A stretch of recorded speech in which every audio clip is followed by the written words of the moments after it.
Ôi. Ôi. Đấy.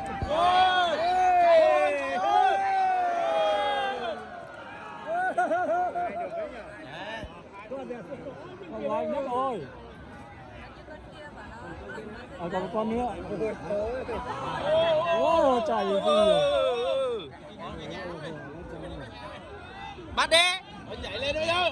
Không, bắt đi. Nhảy là một con này con ta cha chó vậy. Bắt đi, ồ mà tụi này. Ê giời ơi. Rồi mấy thằng bắt bò này không ăn thua. Đã bảo rồi là phải có cái vòng sắt. Chạy đi.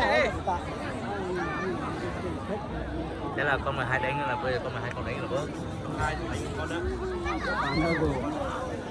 Ôi, cái bên rồi. Nếu mà nó vào gần thì thả luôn. Đây là, ồ.